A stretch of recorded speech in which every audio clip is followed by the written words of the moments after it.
Que a paz de Jesus seja com você, amém? Glória a Deus. Você está feliz com Jesus? Amém? Glória a Deus. Estamos em um culto ao nosso Senhor, portanto, toda honra e toda glória seja dado ao nosso Deus. Quero também cumprimentar aqueles que estão nos assistindo via redes sociais. Que Deus abençoe você e que o favor e a misericórdia de Deus alcance você. Amém? Bom, nós estamos vivendo um ano impactante, um ano maravilhoso, onde foi proposto para nós vivermos o milagre de Deus na nossa vida. Não é isso? Amém? Tem uma palavra, você que caminha aí na minha idade, e eu não vou revelar qual é a minha idade, para você não ficar constrangido ou constrangida, mas tem uma palavra que usualmente, Charles, a gente usava, aliás, a minha irmã usava com relação a mim, a gente estava brincando, e pela minha cara vocês podem perceber que eu implicava com minha irmã.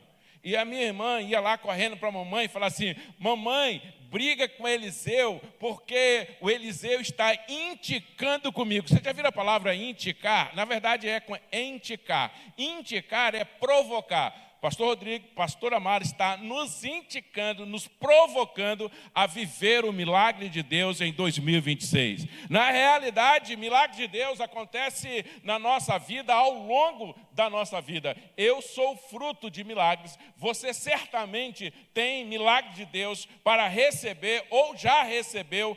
Eu só sei o seguinte: eu acredito em um Deus que faz o milagre acontecer.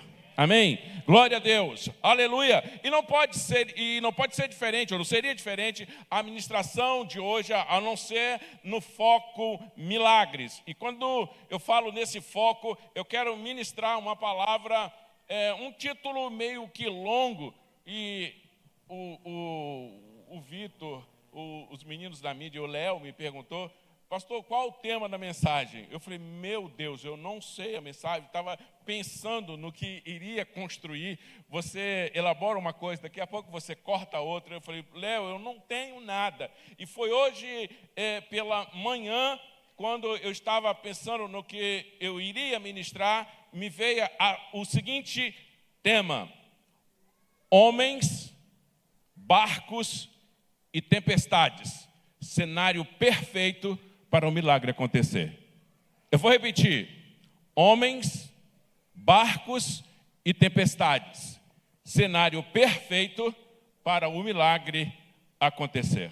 Portanto, eu quero levar a você a abrir a sua Bíblia, seja ela física ou digital, eu acho que é isso, né? Em Mateus capítulo 14, versículo 22. Mateus capítulo 14 e versículo 22.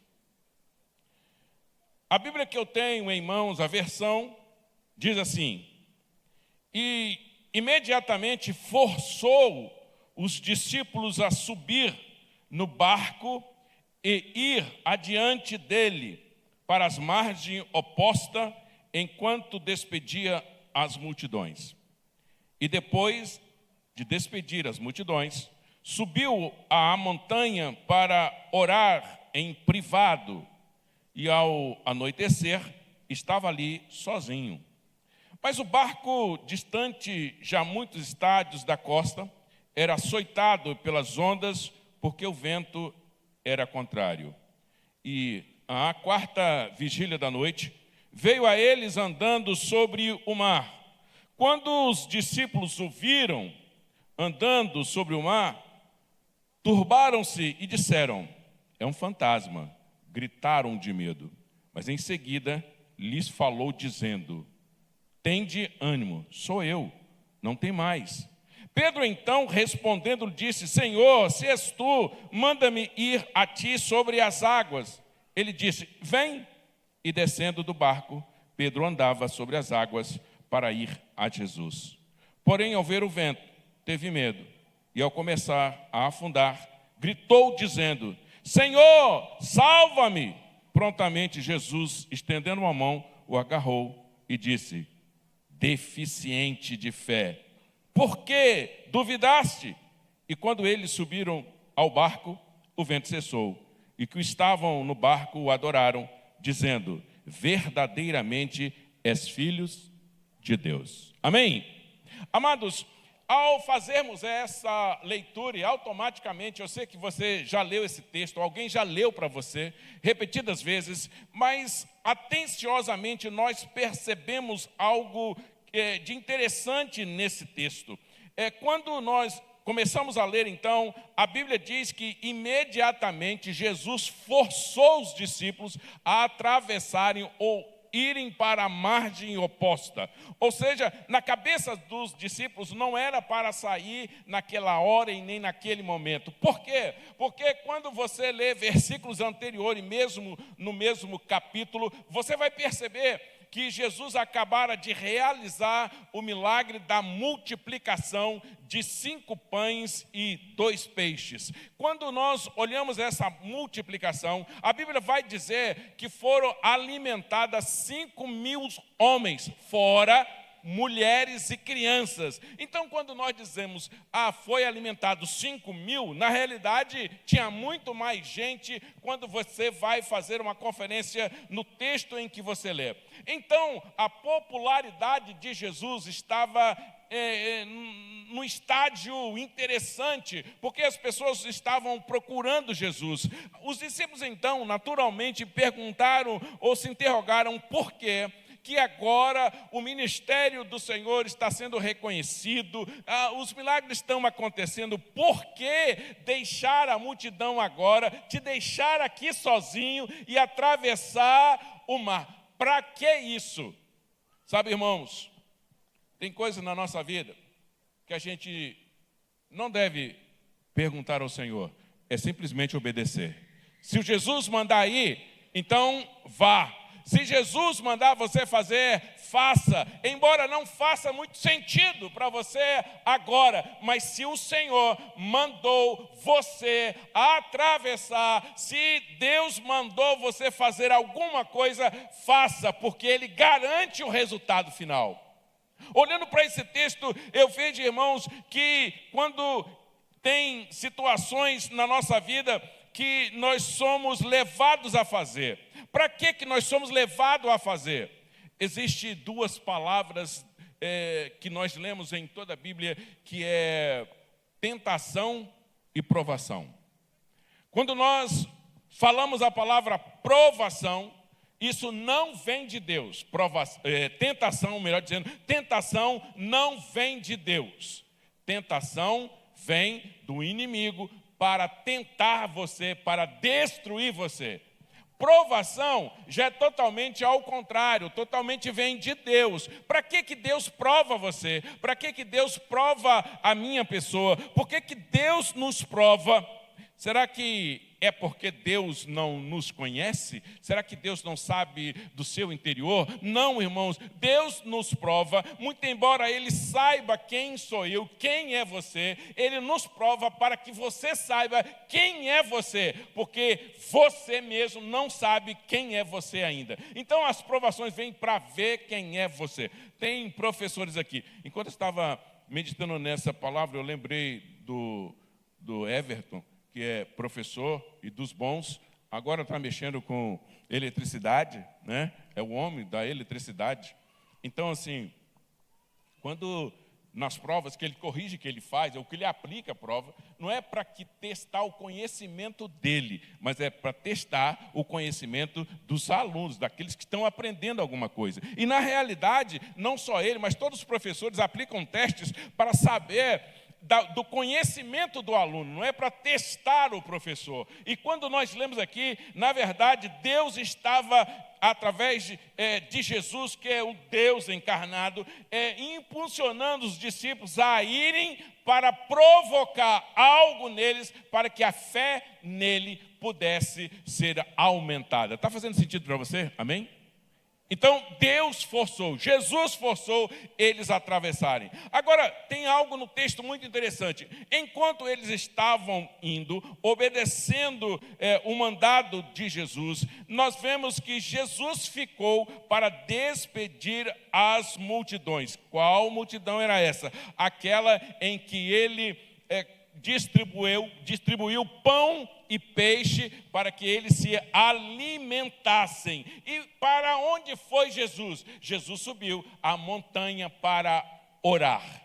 Deixa eu te falar, eu aprendo aqui que tem momentos na minha vida, ou todos os momentos da minha vida, eu dependo da minha comunhão com Deus para prevalecer na caminhada. Jesus estava realizando maravilhas, Jesus estava numa situação em que todos os olhares estavam voltados para Ele, Ele tinha uma comunhão direta com o Pai, e através do Espírito Santo, Ele realizava obras maravilhosas. E aqui nós vemos um homem cheio do Espírito Santo indo orar, e ele orava em privado. A pergunta é: por que razão nós não seguimos a ordem, ou pelo menos a indicação, a orientação de fazermos o nosso TSD? Por que nós não fazemos TSD? Achamos que TSD é para quem não tem trabalho. TSD é para gente preguiçosa, tem muita coisa para fazer. TSD é perda de tempo. Não, irmãos, TSD é um momento de relacionamento, de intimidade com Deus. Se Jesus orava, eu também preciso orar. Se Jesus orava, esta igreja também precisa orar. Somos uma igreja que ora coletivamente, mas somos também uma igreja que temos um momento pessoal, íntimo com Deus, para recebermos revelações e poder de Deus na nossa vida. Afinal, esse ano é o ano do milagre. Amém? E só há milagre quando a unção de Deus está manifesta na nossa vida através desse relacionamento com Ele.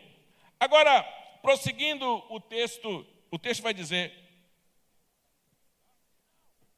que já era noite. A Bíblia não fala, mas suponhamos que no encontro com Jesus, com a multidão, a identificação, os discípulos ali à procura de Jesus e falando: tem uma multidão por aí que está te seguindo e o pessoal está com fome. E o que tem? Nada. Tem um garoto aí que tem 5 pães e 2 peixes, só isso. Tá bom, então manda o pessoal se assentar numa ordem e traga os 5 pães, os 2 peixes, houve a multiplicação. Vamos supor, o texto não diz isso, eu estou supondo, Flávio, de que os discípulos ficaram ali com Jesus até mais ou menos 21 horas, por aí. Entre 20 e 21 horas, os discípulos estavam naquele... irmãos, você imagina, nós estamos em torno de... Nós reunimos aqui em determinados cultos 500 pessoas, 300 pessoas, 400 pessoas, mais ou menos por aí. Você imagina quando o pastor Rodrigo está aqui, isso aqui fica cheio de gente querendo falar com o pastor Rodrigo. E falando nisso, abraço para o pastor Rodrigo, pastora Amara, as crianças, Deus abençoe vocês. Volte, porque está fazendo falta, pelo menos eu estou sentindo. Se vocês não estão sentindo, eu estou sentindo. Então venham. Já experimentaram o carro suficiente, já está no tempo de voltar. E aí, irmãos, só que o culto terminando 19h30, vamos botar 19h30. O pastor não sai daqui menos de 20 horas, 20 alguma coisa, as luzes começam a apagar, ele está aqui ainda. E são só 300 pessoas, 400 pessoas. Agora, Roberto, imagine 5.000 homens recebendo de Deus, querendo falar com esse Jesus maravilhoso. E Jesus carecendo orar, ele estava precisando orar. Vai, atravessa, eu vou orar, despedindo do povo, 21 horas mais ou menos. E aí, enquanto Jesus orava, o barco distante, já muito estádio da costa, era açoitado pelas ondas, porque o vento era contrário. Alguém aqui já velejou em alto mar? Alguém aqui? Não? experimente. Se você não morrer lá, você vai voltar e vai contar a experiência. E aí, diz que o pessoal, os camaradas que estavam no barco, e olha que era gente, Graça, experiente a remar. E não era qualquer um. Era alguém que tinha sabedoria de atravessar ondas e chegar lá no mar, fazer a pescaria, trazer os peixes. Era gente que tinha um hábito de estar ali no mar. Só que a Bíblia vai dizer que o vento era contrário.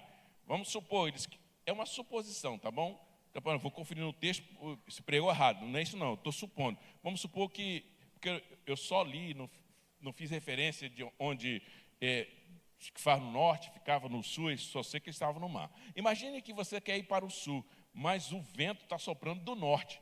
Você quer ir para o sul, o vento vem do norte, o barco não funciona, as velas não vão. Então, não era um barco que tinha uns motores como os barcos de hoje, era no braço mesmo. E aí, você imagina umas ondas altas, e na verdade, quando a gente lê o texto aqui, não estou me referindo exatamente a um mar Mediterrâneo, por exemplo, estou falando do grande lago de Genezaré, da Galileia. Então, assim, nós estamos falando de um lago onde as águas eram tão grandes que formavam ondas e o vento soprava muito. Eles não conseguiam chegar, desesperadamente eles estavam, porque o vento era contrário. E aí, na quarta vigília da noite, os romanos, eles dividiam a noite em 4 vigílias. Na quarta vigília da noite, exatamente, sabe que horas? 3 às 6 horas da manhã. Que hora que Jesus apareceu? Não sei. Mas só sei dizer que ele apareceu na quarta vigília. A quarta vigília é entre 3 e 6 horas da manhã. Agora você imagina o vento soprando, se você projetou na sua cabeça aí aqueles filmes do barco balançando, agitando, e etc e tal, a mesma coisa estava acontecendo. Agora, se eles saíram de estar com Jesus 21 horas, e era já 3 horas da manhã, é uma suposição que seja 3, já estavam mais ou menos às 6 horas, tentando chegar do outro lado e não conseguindo. Você imaginou que situação? Um pessoal que era acostumado a remar e atravessar com o outro lado com facilidade, e eles estavam ali se batendo, chovendo. Eu imagino que mesmo com chovendo não, com as ondas, era chuva, porque é tempestade, as ondas estavam revoltas. Então, aquilo batia neles, e eles, numa ansiedade de atravessar, o medo começou a tomar conta deles. 6 horas, e então, de repente... E aí? Quando eu falo de repente, parece loucura da minha cabeça de falar de repente. Se eles estavam 21 e apareceu às 3 horas da manhã e o mar está revolto, então não foi de repente. Demorou. Mas o demorou é na nossa cabeça. Porque o de repente de Deus é demorado para nós. Mas acontece o milagre de Deus na nossa vida. Não importa o tempo que você vai esperar. Eu não sei quantas horas e quantos dias você está esperando. Eu só sei dizer que o milagre de Deus vai acontecer na sua vida. A Bíblia vai dizer também que Jesus apareceu do lado do barco, e então Marco faz um registro ali de que Jesus intencionava passar por eles. Se você lê Marcos capítulo 6, versículo 45 e 52, você vai encontrar isso. Ele intencionava passar por eles. Quando nós intencionamos essa palavra passar por ele, vocês já viram aquela expressão que Jesus vai na frente? Já viram a expressão? Jesus está na nossa frente. Ele é o nosso comandante. O comandante vai atrás, vai na frente? Na frente. Jesus está na nossa frente. Então, quando lemos essa palavra que Jesus ia passar, significa que a intenção de Jesus a estar do lado do barco era exatamente resolver a questão da tempestade. Jesus estava ali para interagir e resolver toda aquela situação. E era a quarta vigília da noite. Era no momento mais tenebroso, mas Jesus veio andando sobre o mar.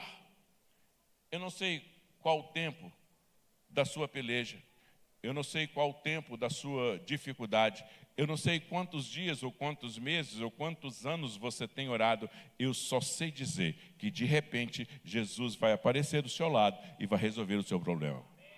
O milagre vai acontecer. Você pode dizer amém? Amém? O milagre vai acontecer na sua vida.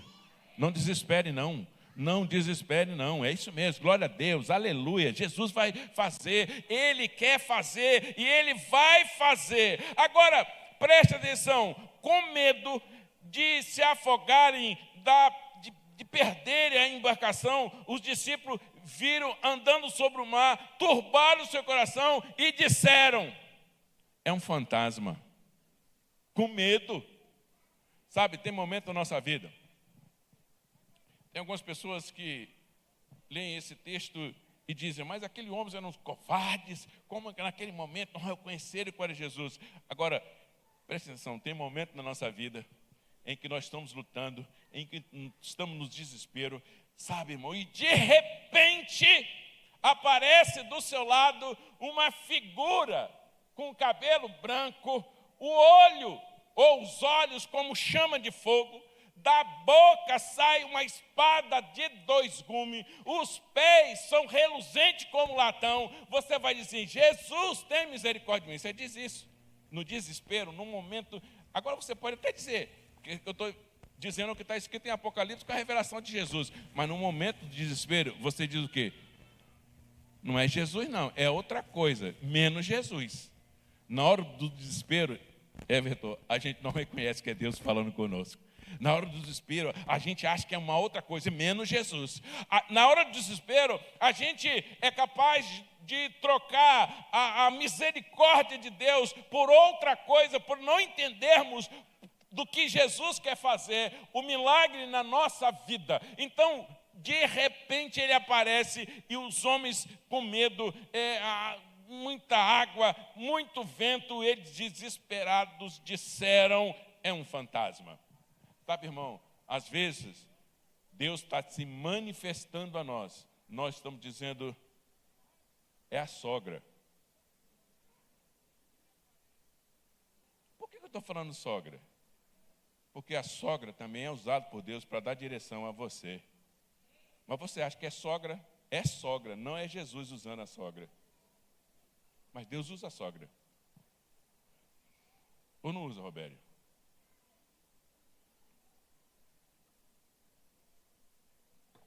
Ainda bem que você concorda. Talvez é Deus usando, sabe quem? A sua esposa. Aquela que você chama de chata, hein? Ou mulherzinha chata, enjoada.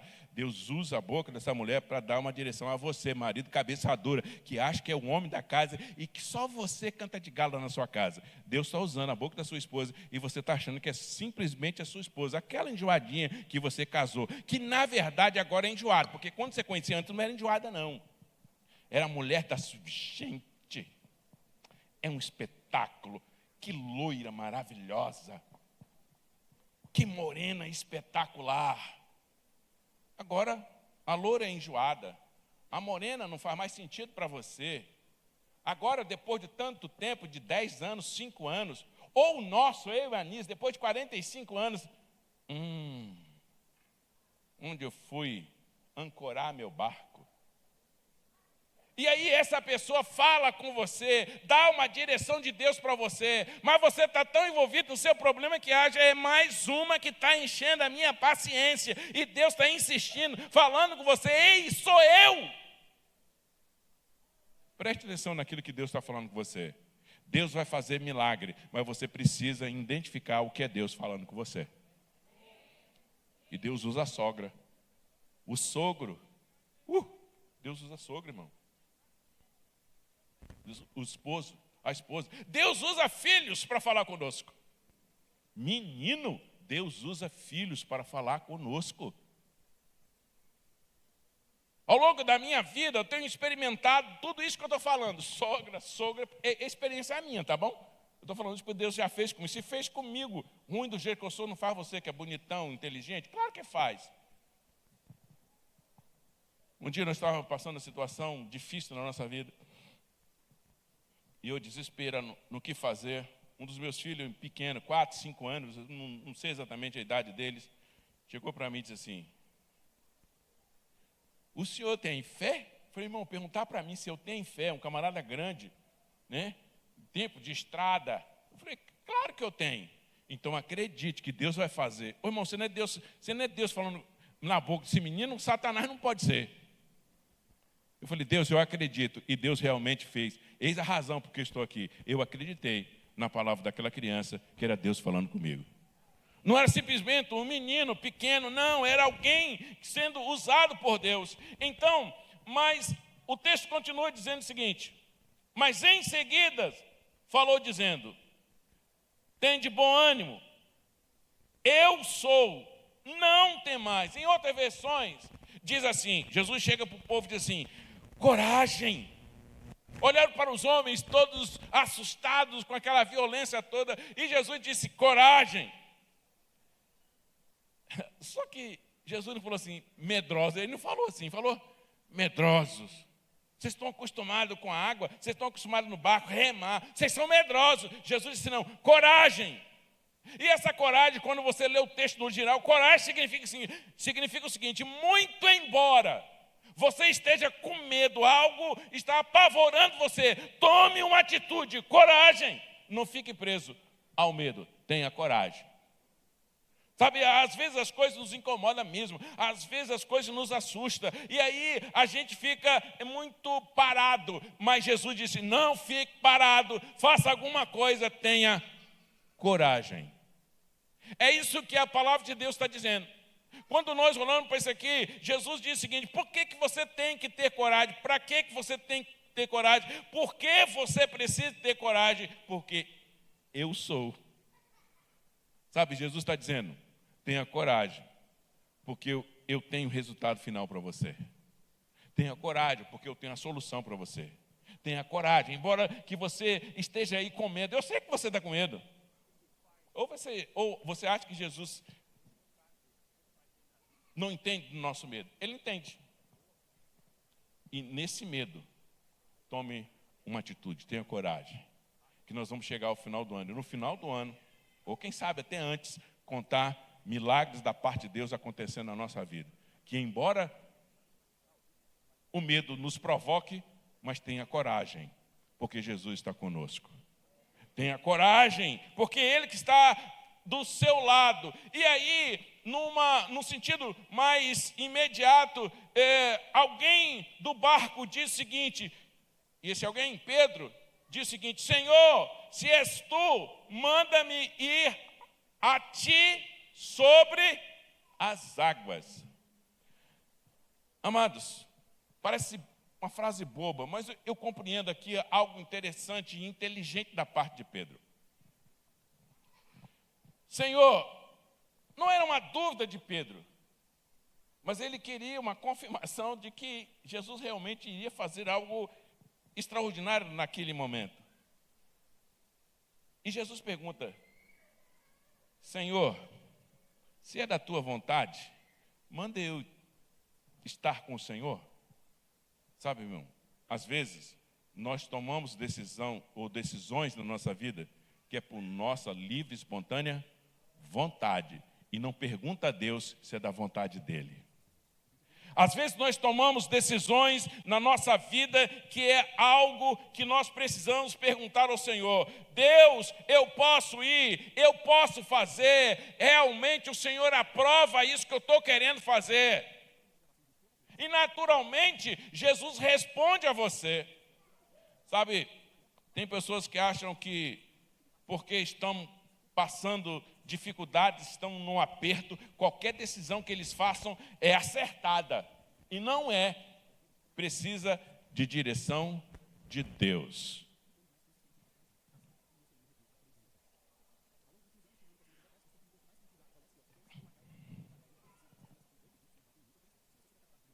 Eu estou falando para gente casados aqui, amém? Tem casais aqui, não tem? Acho que tem sim. Aí. Ali. Ô Everton, e os outros aqui? não sei se você experimentou isso. Daquela pressão do sogro e da sogra para casar. Você já teve essa pressão? Vai casar que dia? Que dia que você vai colocar os papéis? E o noivado? Eu falei, não, vai acontecer, mas a pressão todo dia. Você chega na casa lá, se é crente, chega lá na casa e diz, bom dia, a paz do Senhor, a paz do Senhor. A paz do Senhor, bom dia, boa tarde. Mas a pressão é grande. Você vai casar? Que dia que você vai casar? Aí eu encontro um amigo na rua, e o casamento? Ô irmão, você é pressionado a casar. Querendo ou não, você precisa casar. Pronto, ok. E aí nesse desespero todo, que alguém está fazendo pressão para você, casa, não casa, o irmão cobra, a esposa cobra, uma brincadeira, um irmão de fé cobra você, aí você fala assim, eu vou casar logo. Irmãos, e às vezes casar logo, você nem perguntou a Deus se está fazendo a coisa certa.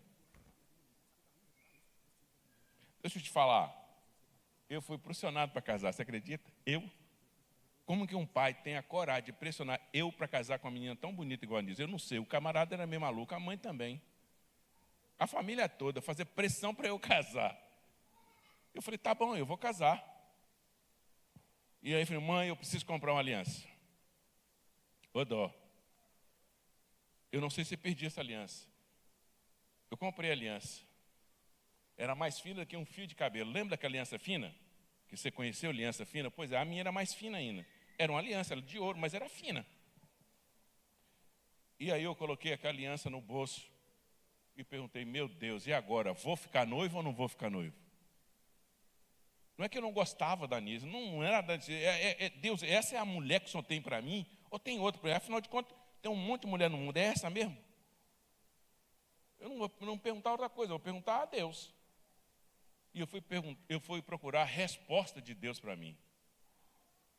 Eu não sei se ela orou tanto, eu acho que não.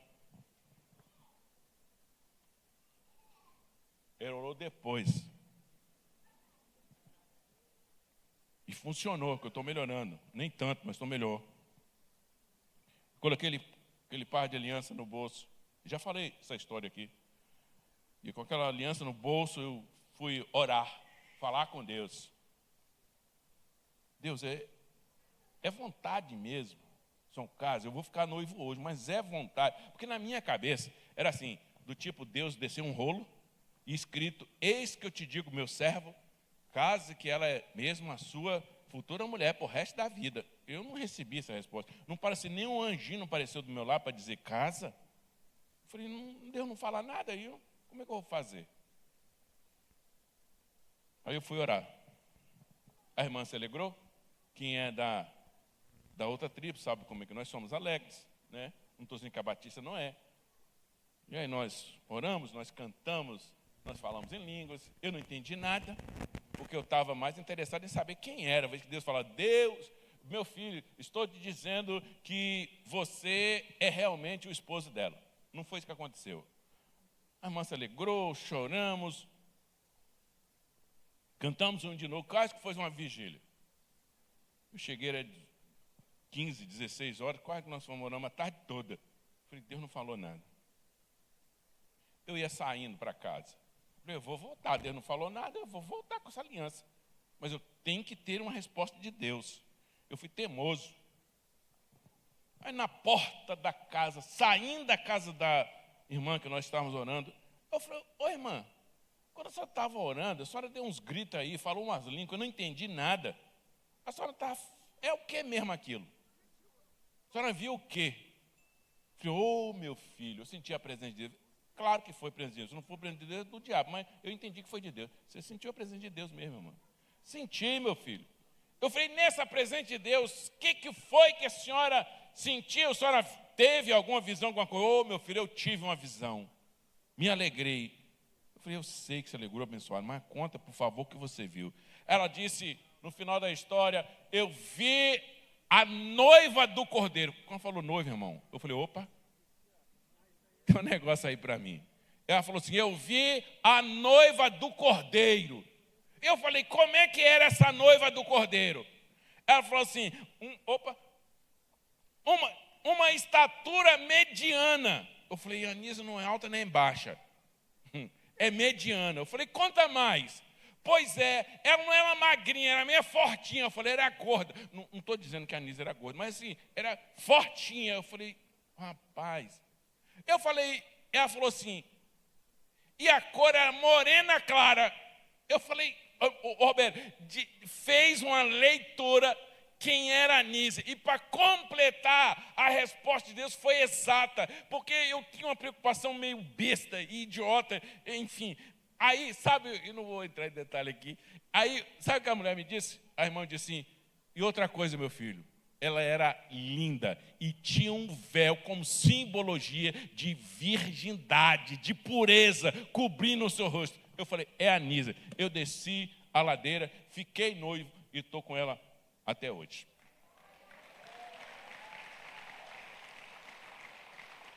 Isso está dizendo, se o Senhor diz que é Ele, então confia nele. E Ele diz o seguinte, vem. Ele disse para Pedro, vem. Irmão, se Pedro disse para ir, ou falou para você para ir, vá.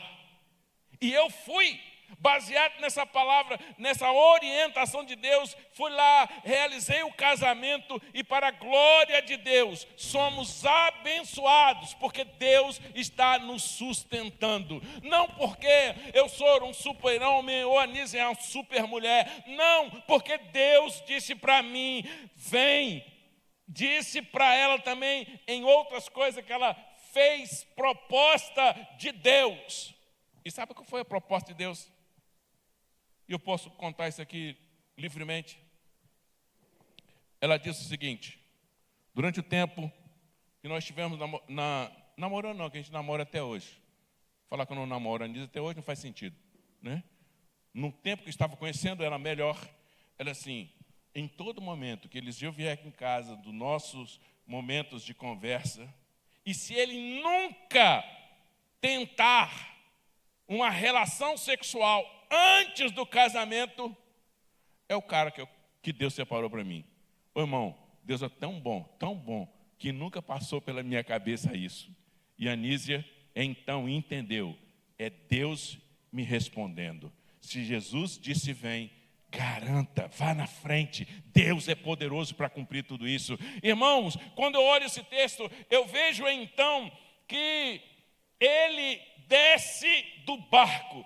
Jesus disse vem, e ele desce do barco, Pedro desce do barco, e ele desce do barco, descendo do barco, imagine, eu vou pontuar isso aqui como se fosse 3 passos de Pedro.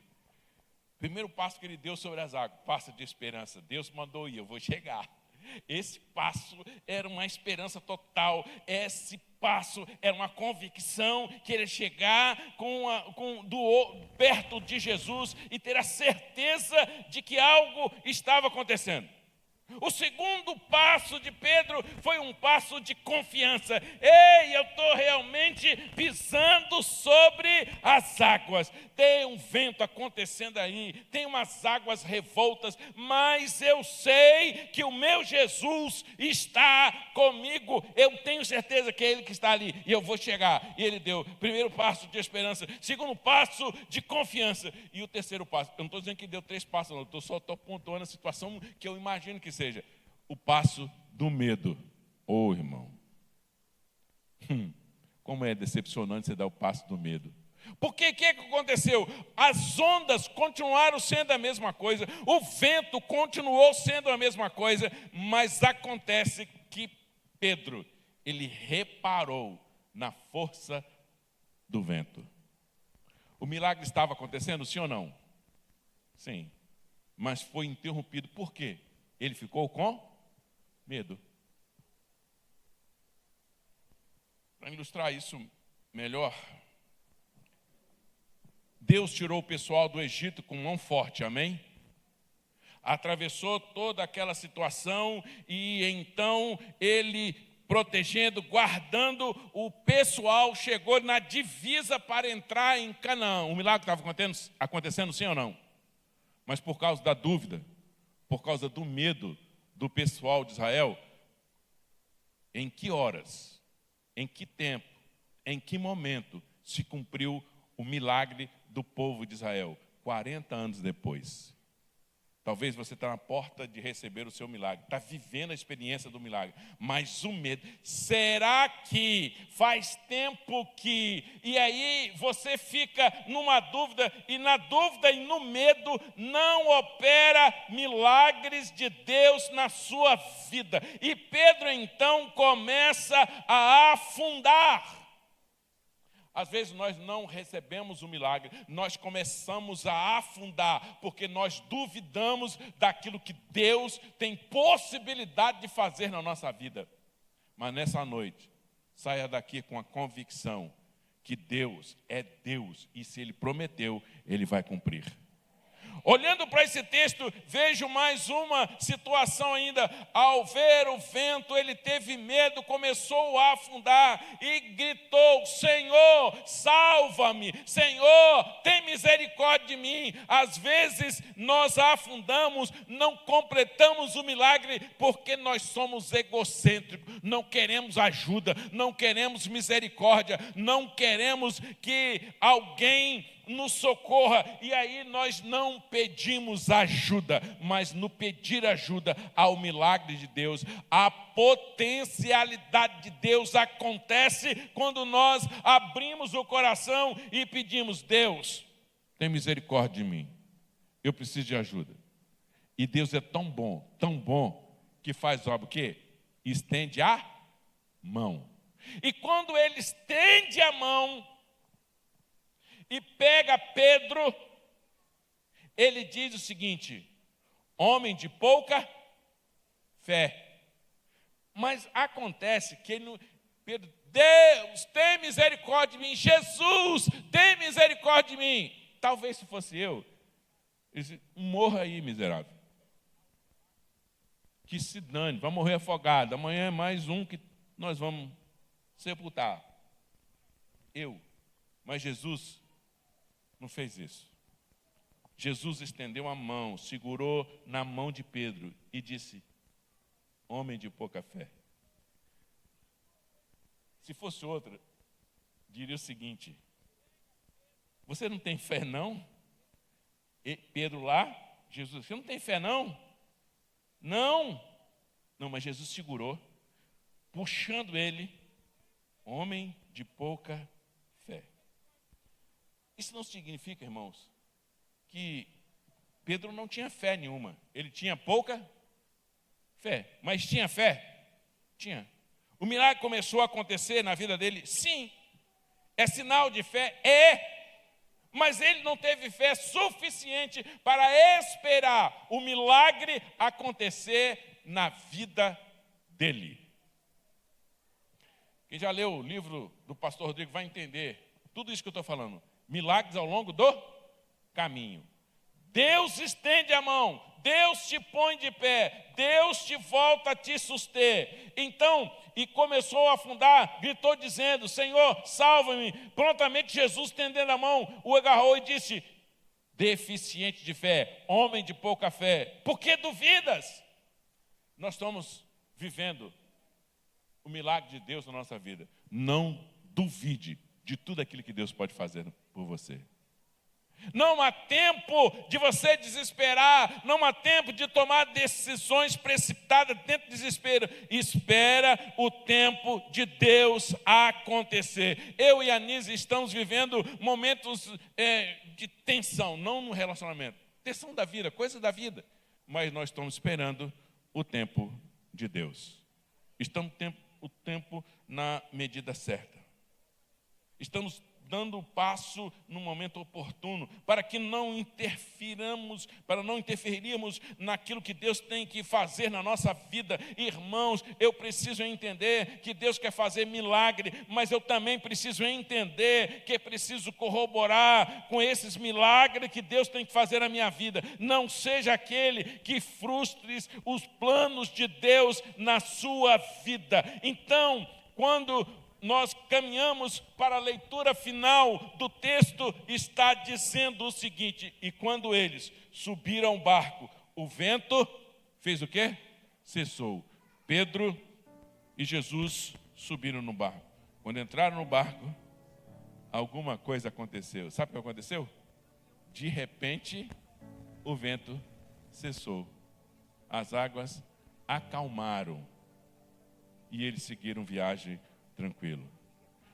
E neste momento a Bíblia vai dizer que o que estavam no barco disseram o seguinte: verdadeiramente esse é Filho de Deus. Eu sei que você que está aqui no recinto, aqueles que estão nos assistindo via internet, talvez você já tenha recebido o milagre de Deus. Talvez você espere um milagre ainda acontecer nesta noite. Mas nessa noite é um momento também para você agradecer tudo aquilo que Deus já fez e tudo aquilo que Deus vai fazer. Existe uma lição no curso Casados para Sempre, que o título é Visão de Fé e Confiança. Talvez você não percebeu. Talvez você ainda não tem tudo aquilo que você pediu no início do ano. Talvez você não recebeu ainda que você reescreveu lá nos seus alvos. Mas tenha certeza, em todos os momentos, dai graças ao Senhor. E na gratidão acontece o milagre de Deus. Na sua paciência acontece o milagre de Deus. Nesta noite, eu gostaria que você refletisse nessa palavra. Homens, barcos, tempestades, um cenário perfeito para o milagre de Deus acontecer. Tem hora que nós olhamos para nós, não sentimos força, ficamos desesperados, ansiosos, queremos tomar decisões absurdas. Espere, Deus tem um final para a sua história, mas um final importante. Nós ficamos desesperados, irmãos, sabe por quê? Porque nós não conhecemos o final do ano, só que Deus já está lá no final, já a eternidade. Deus conhece e me conhece, e sabe dos seus anseios, sabe da sua vontade, sabe até dos seus medos. Deus é aquele que está nesta noite para realizar o milagre em você. Existe um milagre que, do meu ponto de vista, é o maior dos milagres que já pôde acontecer na história. A salvação da minha vida e da sua vida também. O perdão do meu e dos seus pecados. Deus está aqui nesta noite para liberar vida na sua vida a partir da decisão que você tomar ao lado dele. Talvez que você que está em casa não tem nenhum compromisso com Deus. Você não é daqueles que leem Bíblia, você não é daqueles que vão ao templo, prestar culto. Aliás, você até acha que nada disso é importante. Mas eu te digo, Deus ainda está te dando tempo. E este ano, Deus espera que você dê frutos, e frutos dignos de arrependimento.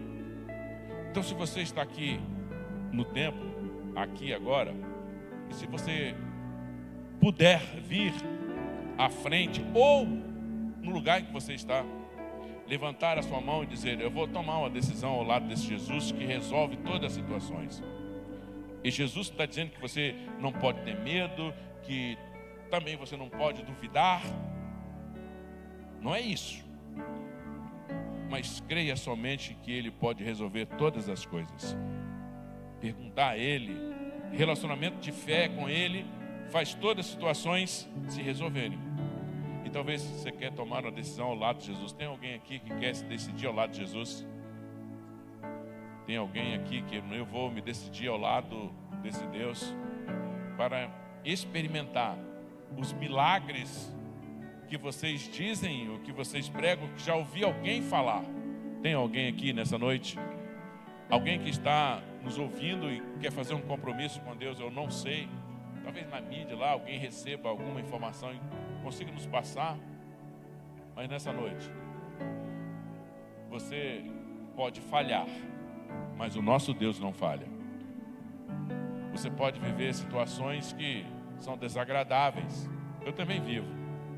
Mas a minha confiança maior está num Deus que nos sustém e me mantém de pé.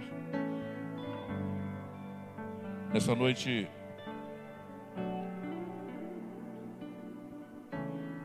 eu quero de novo convidar a você a uma reflexão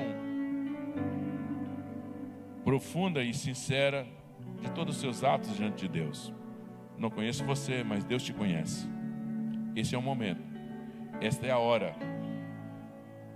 Eu quero convidar a você para curvar a sua cabeça, enquanto essa canção é ministrada, você possa observar.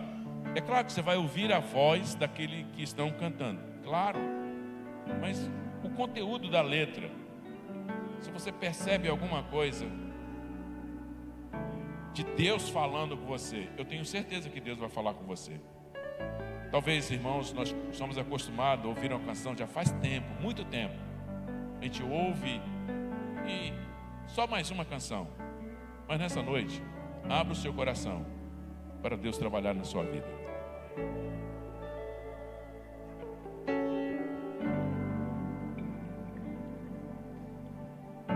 Tua voz me chama sobre as águas, onde os meus pés podem falhar, e ali te encontro no mistério, em meio ao mar, confiarei.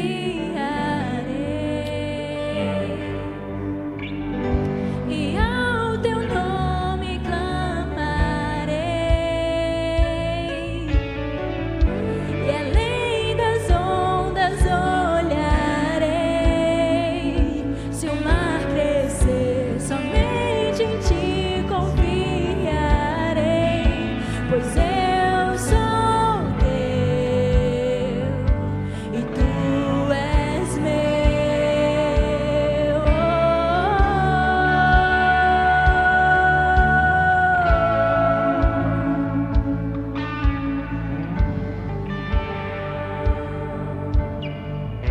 Tua graça cobre os meus temores, tua forte mão me guiará. Se estou cercado pelo medo, tu és fiel, nunca vais falhar. E ao teu nome clamarei, e além das ondas olharei. Se o mar crescer, somente em ti descansarei, pois eu sou teu e tu és